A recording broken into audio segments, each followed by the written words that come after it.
A very pleasant morning, children, and welcome to today's session. And today we are going to do English language.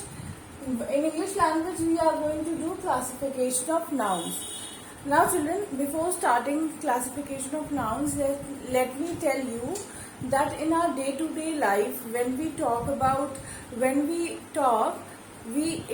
usually talk in a meaningful way. That is, we speak meaningful sentences, and those sentences are made up of phrases and clauses.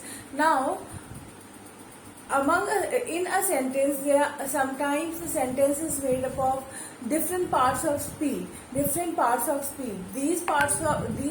speech are, there are 8 parts of speech, and each part of speech has their subparts. Now today we are going to talk about noun. Noun, as you all know, in layman's term, if we talk about noun is the name of a person, place, animal or thing. So that is a simple definition of noun. But in this period, in this session, we are going to see how different objects are divided and how different objects come under different classification of nouns based upon the object type. Okay, is this much clear to all of you?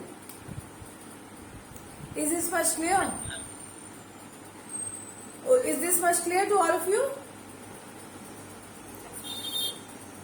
For example, if I say this is a pen, so pen is a common noun. This is a pen. I am saying this is a pen. This is a common noun. Now, if I say this is a marker pen or this is a black pen, this is a marker. I have actually refined what sort of pen it is, and I have said this is a marker. So it is not a common noun. It is a proper noun. Okay, is this much clear? Yes.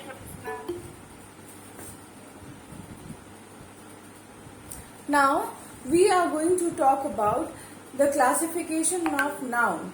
First of all, we are going to see what is common noun. Common noun.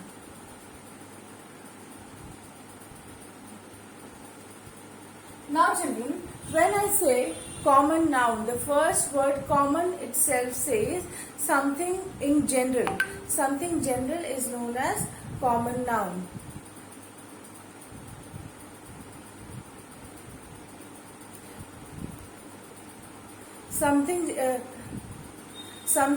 When we talk about something in general, it is known as common noun, and we can say that common nouns are those nouns where we talk about people, places or things of a same kind.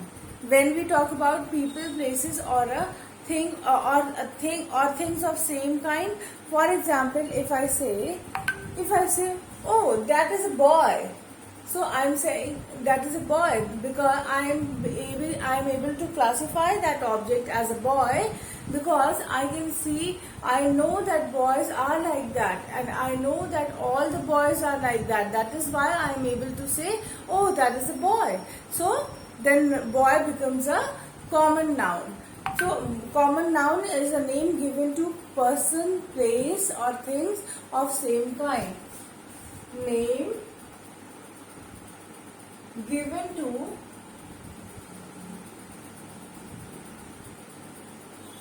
person, place,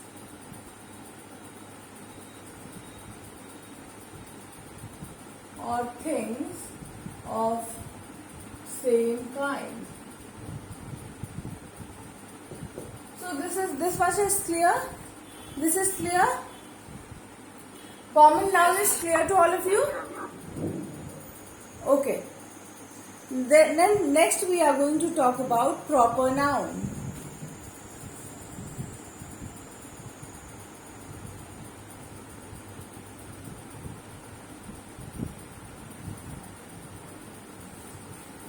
Now, children, talking about proper noun, names.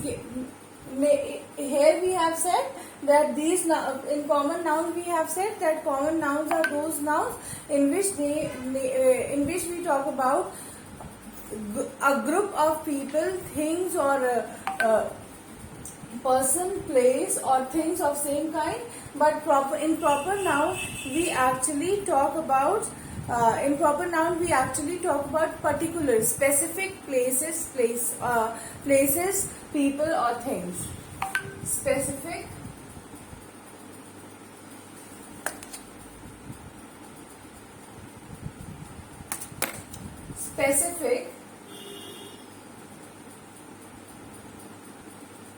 places,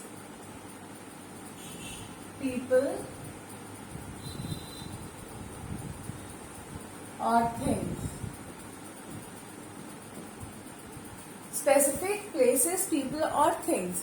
Whenever we talk about specific places, people, or things, we can say that the noun is a proper noun. For example, I say, I am going to Allahabad. Allahabad is a noun and that is a place. That is why I am saying I am going to Allahabad. So Allahabad becomes a proper noun. Injila is playing. Injila is the name of a girl and I am saying Injila is playing. So Injila is a noun. So which kind of noun it is? It is a proper noun because I am actually specifying the name of a girl.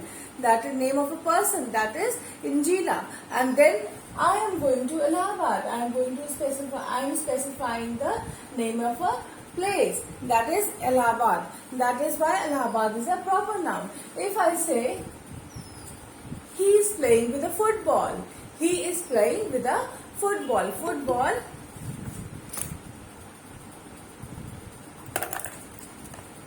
If I say I am rubbing with a duster, I am doing a task with a duster, so duster becomes a proper noun because I am specifying the object, that is I am specifying the thing. That is why duster is a proper noun. So have you all understood proper noun? Yes, ma'am. Okay, next we are going to talk about abstract noun.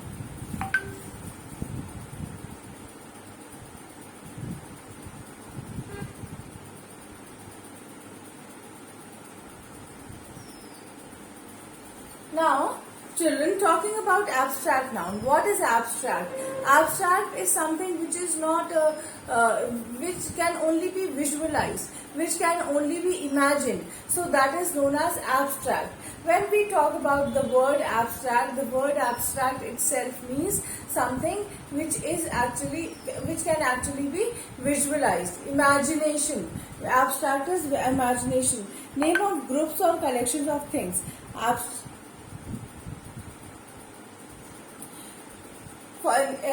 In abstract sense, we can say that when we talk about abstract noun, it refers to feelings,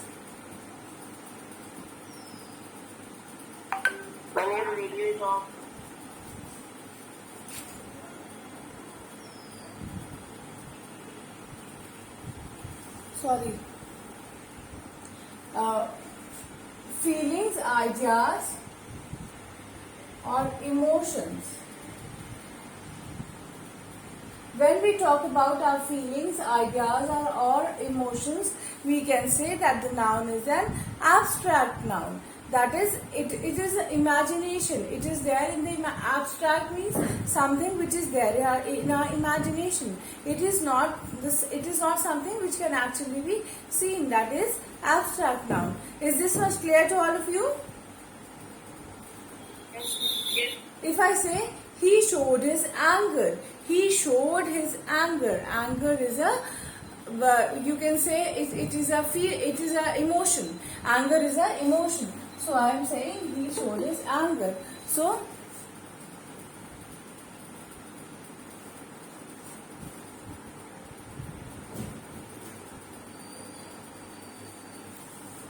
he showed his anger, he showed his emotion, that is he showed his anger.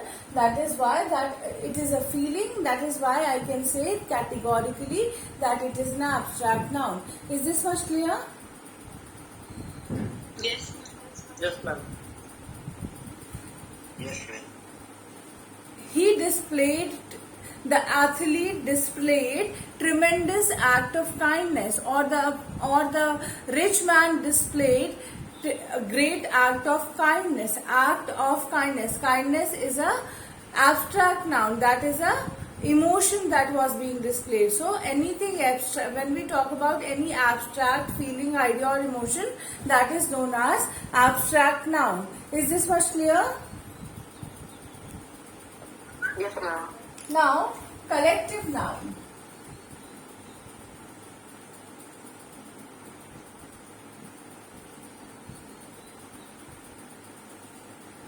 Children, talking about collective noun, as the word itself suggests, collective means group. Collective means together or group. So whenever we talk about group of things, places or people, that is known as collective noun. If I say, for example, if I say, I have, what are these? Is it visible? I have, Sketch. what is it? Sketch. I have sketch. I have 4 sketches. Then I am talking about 4 sketches. I have sketches. Sketches. Whenever we talk about group of things, group of people or group of place, it is known as collective noun. Okay. There are 30 states in India. There are 30 states in India. So I'm talking about 30 states. That is a group of states. That is why 30 states is a collective noun. I have 4 pens. Okay, I'm talking about collection. That whenever we talk about whenever we combine and talk about anything, that is known as collective noun. Is this much clear? Yes, ma'am. We can say it is a name of collection of things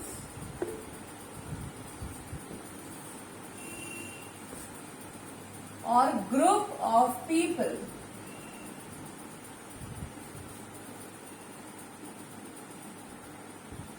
Always remember that collection, the word collection we always use for non-living objects or things, you can say, and for people we always use group. Is it clear? Okay. Now, next category of noun is countable nouns. Countable nouns.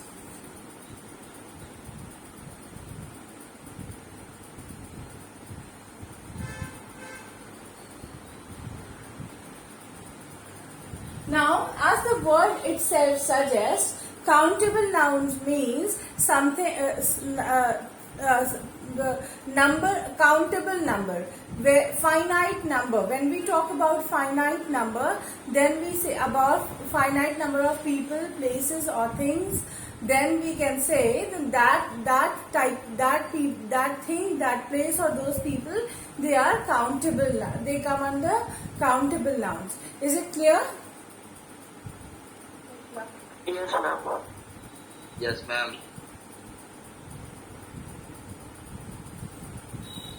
For if we say in a very straight way, we can say that countable noun is a noun given to countable objects. When we talk in terms of countable objects, the noun being used is countable noun.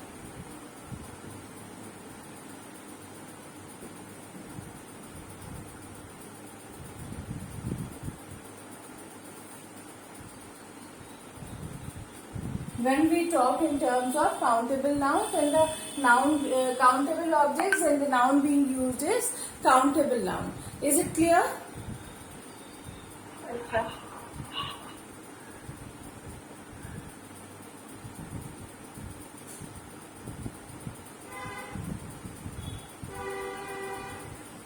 For example, if I talk about trees, we can count the trees in a particular area, so that is countable noun. We can count the houses, we can count the buildings, we can count the electric poles. So all these comes under countable nouns. Something which can be counted comes under countable noun. And contrary to countable noun, there are uncountable nouns as well. Contrary means just opposite to countable nouns, there are uncountable nouns as well.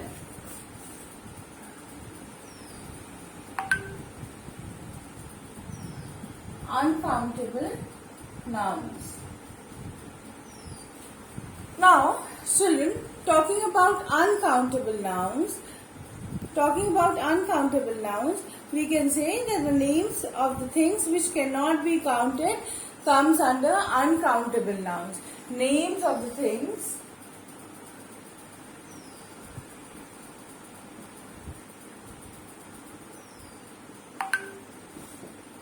which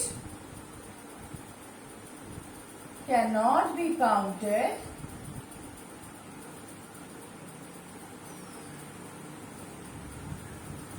comes under uncountable nouns. Is it clear? For example, if we talk about milk, water, oil, all these things cannot be counted. So these are uncountable nouns. Clear? If I say, I have a liter of milk, I have a liter of milk. If I say there is a milk on the table, we cannot count the milk. We can specify the quantity by measuring it, but we cannot count the milk. So such type of things are known as uncountable nouns. Is this much clear to all of you? Yes, ma'am. I hope all of you have understood what are different types of noun. Now revising it, different types of nouns can be classified on the basis of common noun, proper noun, abstract noun, collective noun, countable nouns and uncountable nouns. Clear? Yes, ma'am. Okay. Yes, ma'am. Now children, we are going to talk about classification of pronouns. Now, first of all, let us understand what is pronoun. Pronouns are those words which are used or which replaces a noun in a sentence. For example, he is playing. Or if I firstly say, Ram is there, then full stop, and Ram is on the field, full stop, he is playing. So again I cannot write Ram is on the field, full stop, Ram is playing. So whenever we replace a noun in a sentence, the word that replaces a noun in a sentence is known as pronoun. Just like we had different types of noun, similarly we have different types of pronouns as well. We are going to talk about them. For example, if I say students are studying, full stop, they are writing an essay. So firstly I have said students are studying, then full stop, they are writing an essay means students are writing an essay. So I have replaced students with the word they. So they becomes a pronoun. So pronoun is that word which replaces a noun in a sentence. So and it represents certain objects, things or places.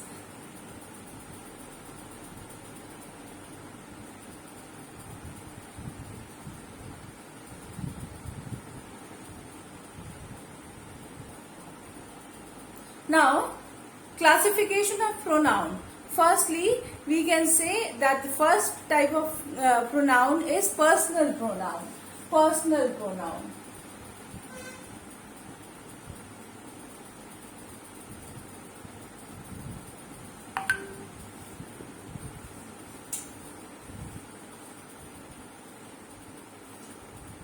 For example, if I say I am writing, he is playing, they are sleeping.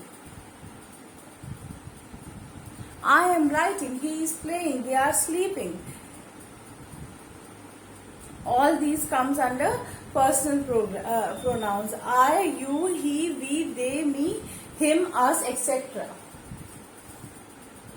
I, you, he, me, they, him, us, etc. All these comes under personal pronoun. When we talk personally about anything, anyone, then anything or anyone, then that is known as personal pronoun. Is it clear?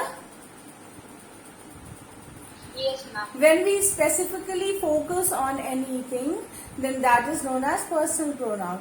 Then next is possessive pronoun. Possessive pronoun. Possessive pronoun.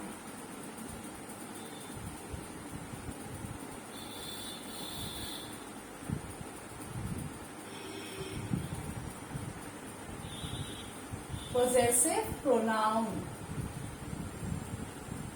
Now, the term possessive itself gives us the feeling that we are talking about something which is being owned by us, which we possess, which is being owned by us. So, in that case, the pronoun that is being used, the word possessive itself denotes that we are going to talk about something which belongs to us or which is being owned by us. So, whenever we talk about such words which replaces those words in a sentence, they are known as possessive pronoun. For example, mine, hers, yours, ours, theirs. Mine, hers. For example, if I say this is a pen, and if I say this pen is mine, so I actually possess it. That is why I am saying this pen is mine. So it becomes a possessive pronoun. Is it clear? Yes. Okay. For example, if I say this is a board, this is a board. This board is mine. So I am saying this is a board and this board is mine. So it belongs to me. This is a pen. It belongs to. It is hers. It belongs to her. It is hers. So mine, hers, mine, yours, hers, theirs. All these are known as possessive pronoun. Clear? Something which comes under our possession, something which is our belonging. When we replace those words and we use mine, yours, hers, they are known as possessive pronoun.